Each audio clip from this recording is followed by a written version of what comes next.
Hay un mito que se ha extendido bastante durante mucho tiempo entre los líderes cristianos y es que el ministerio es solitario. Es un mito con el que yo crecí, mi papá siendo pastor lo solía decir, lo repetía y se lo he escuchado decir a muchos líderes durante muchísimos años. Cuando me tocó a mí estar en el ministerio fue una situación que tenía que decidir. ¿Realmente era así? ¿El ministerio es solitario? ¿O es una idea que traemos de algún lugar y que no está en la Biblia? Como dice el título, y te lo dije recién, yo creo que el ministerio solitario es un mito que le ha hecho mucho daño al liderazgo y a la iglesia. Y basta con echar un vistazo y ver a Jesús como modelo de liderazgo. Es cierto que él atravesó momentos de soledad, pero él no fue un hombre solitario, ni desarrolló tampoco un ministerio solitario. Si pensamos en el siguiente hombre, tal vez el segundo más influyente en el cristianismo, el apóstol Pablo, y es de quien más tenemos relatos en la Biblia y podemos conocer más, vamos a ver lo mismo, sí, él sufrió temporadas en las que se sintió solo, hubo momentos en los que realmente estuvo solo, no es lo mismo sentirse que estar solo, puede pasar lo primero sin que necesariamente sea lo segundo, pero vamos a ver que Pablo sí pasó ambas cosas, pero de nuevo, no es que haya sido el común denominador de su ministerio, y mucho menos es algo que él quería, que él buscaba, o a lo que se resignaba igual que el Señor. No eran hombres solitarios, y lo mismo pudiéramos ver en el resto de los liderazgos, tanto del Antiguo como del Nuevo Testamento. Y esto es importante, si bien hubo momentos de soledad en sus vidas, tenemos que saber que es algo que ellos no buscaron, no querían estar solos, no se aislaban, no se apartaban, fueron temporadas, fueron circunstancias que les tocaron atravesar. Pensemos en Jesús un poco. Vamos a ver cómo Él constantemente busca tener una relación con sus discípulos. Él toma la iniciativa, Él los busca, Él los llama y además Él está siempre pensando en profundizar esa relación con sus discípulos. Tenemos el reconocido texto de Juan capítulo 15, versículo 15, donde en la última cena el Señor les dice esta frase que es famosa.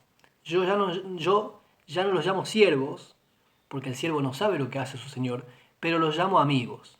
Y en ese momento el Señor, está, por decirlo de alguna manera, promoviéndolos, está elevando la relación que tiene con ellos. Ya no solamente de esas personas que le obedecen porque Él es el Señor, sino como amigos, sin dejar de ser nuestro Señor, pero los pone a ellos y nos pone a nosotros en una nueva relación de socios, de copartícipes de su reino, y los acerca, por supuesto.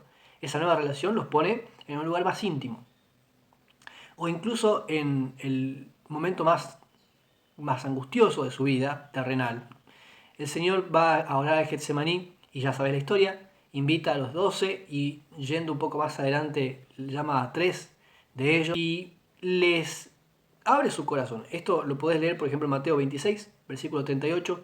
El Señor les dice, estoy angustiado hasta la muerte. Quédense acá, oren conmigo, yo voy a ir un poco más allá, voy a orar solo, pero ustedes acompáñenme en oración.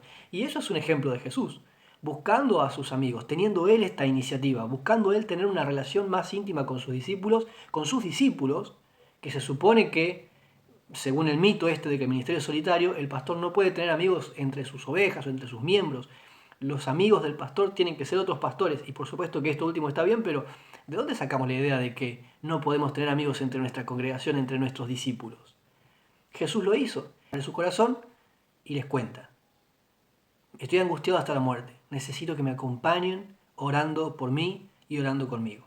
Y nos deja el ejemplo. Si el Señor Jesús lo hizo, tenemos que también saber hacerlo nosotros. Cuando vemos el apóstol Pablo, pensamos en los saludos que él escribe. Al final de sus epístolas, Pablo deja una extensa lista de personas a las que saluda, personas que fueron muy cercanas a él o que lo estaban siendo en el momento en que él escribe, que han colaborado con él en el ministerio.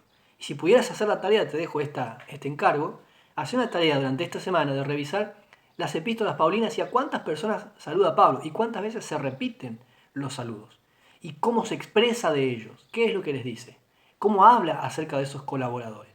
Solamente en Romanos capítulo 16, y lo tengo abierto aquí en mi Biblia, el apóstol Pablo saluda a 29 personas. Romanos 16, 29 personas. Y lo hace con un profundo afecto. Mira, por ejemplo, en el versículo 3 y 4 saluda a Priscila y Aquila, mis compañeros de trabajo en Cristo. Por salvarme la vida, ellos arriesgaron la suya. Tanto yo como todas las iglesias de los gentiles les estamos agradecidos.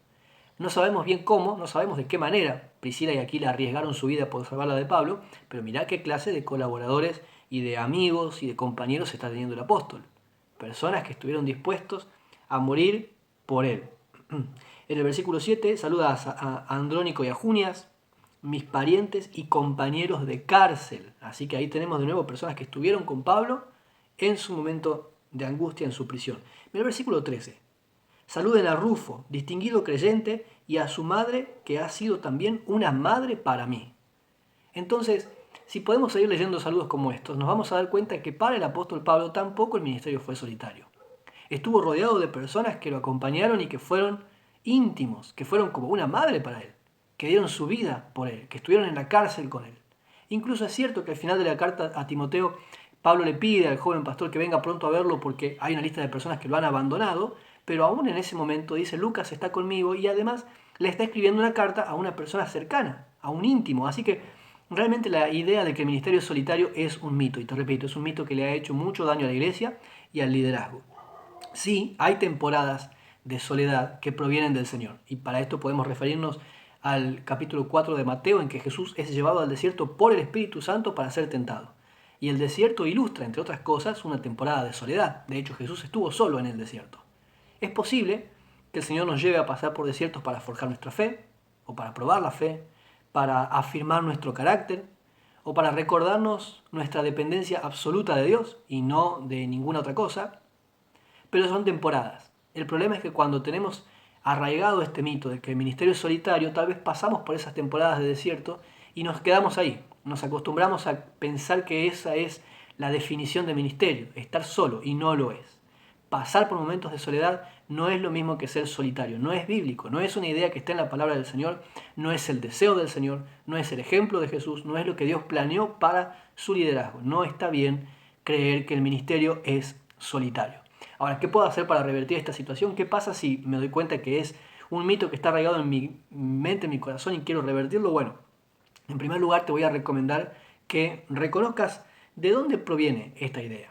Yo te conté recién, en mi caso lo escuché desde chiquito, y en el caso de mi papá él lo escuchó desde muy joven, entonces se va reproduciendo esta idea. Yo la tenía incorporada porque lo escuché muchas veces y no había reflexionado en qué tan bíblico era. Crecí escuchando eso y nunca me detuve a pensar que parte de la Biblia enseña una cosa así. Entonces te invito a que pienses, ¿de dónde viene en tu caso la idea de que el ministerio es solitario? ¿De dónde la trajiste? Bueno, revisala. Revisala a la luz de la palabra. Puedes escribirme incluso y podemos revisarla juntos. En segundo lugar, si te das cuenta de que esto debe cambiar en tu vida, te recomiendo que tomes la iniciativa, que tomes la decisión. Igual que Jesús, buscar, acercarse, abrirse, confiar. Hay un desafío, por ahí hay personas que han sido muy heridas y no se animan a confiar, pero es necesario.